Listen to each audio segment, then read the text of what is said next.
The UNF Ospreys are next, and they bring back all 5 starters from a year ago, including Garrett Sams. Their head coach is Matthew Driscoll. And Garrett, let's start with you. What is it like with this group? You're very familiar with one another. What's the chemistry like with all 5 starters back?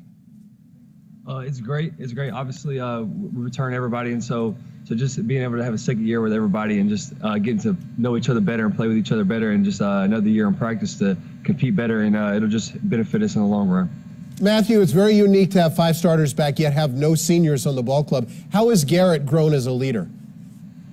Well, the one thing is when you have 6 guys returning that are 11-plus points per game coming back from the league, it really bodes well for you. And when you have someone like Garrett and Wajid, 2 guys that have been down the pike, 2 guys that have been there since the beginning. Wajid was freshman of the year. Garrett was runner-up to him that year. So when you have those kind of guys leading those guys into it, and then you add a mixture of some other new talent, junior college player and a couple new freshmen as well too, you really, really are grateful that they have that experience and are able to pour into those guys as we move into our most difficult non-conference schedule like we do every year.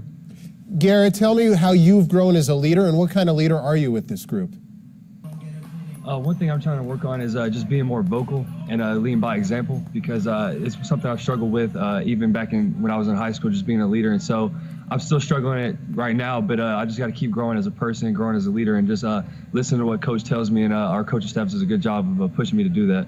Coach, how do you see his game growing? How has it grown over the last couple of years? Well, when you look at his shirt and it says iron sharpens iron, and as another person sharpens another, I mean, it's very, very critical for us too as coaches to make sure we pour in, and we understand the byproduct of that is what we get from it. So Garrett wants to be a professional. He wants to play when he's done. So we've really poured into him from a video standpoint, from a tactical standpoint, and with that, he's taken it and kind of run with it. And his game has grown. He's shooting the ball as well and with range as he's ever done before. He's actually making better decisions, especially when we move him over to the lead guard position and actually playing with the ball in his hand a little bit more. So he's getting better and better and better. Like all of us in life, we have habits that we want to get rid of. And as he gets through that stage and kind of gets that out of his system, you can see his game blossoming daily. You've got, as you mentioned, some really talented kids coming back who average double digits, including 2 all-conference players preseason, Noah Horkler and Ivan Gandearosa. Tell me how they have grown and what they bring to the table with your group. You know, when you have that much talent, you have that much spread around, and the great esprit de corps and connectivity that we have as a group, you know, when the league gets picked 4th and you talk about where you are as a group, October is always what we call perception, and March is reality. And when you have guys like Horkler, who's a double-double guy who really has grown, his range has gotten better, he's shooting the ball deeper, he's really playing with much more confidence, gained about 15 pounds and is playing stronger.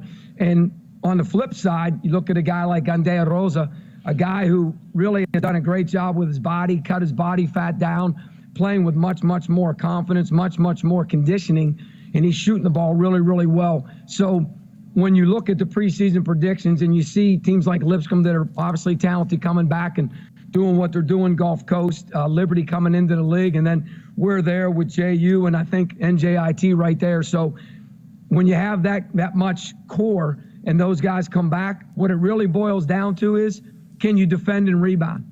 And if this group figures that out and continues to grow through that, if we defend and rebound, everything else will take care of itself.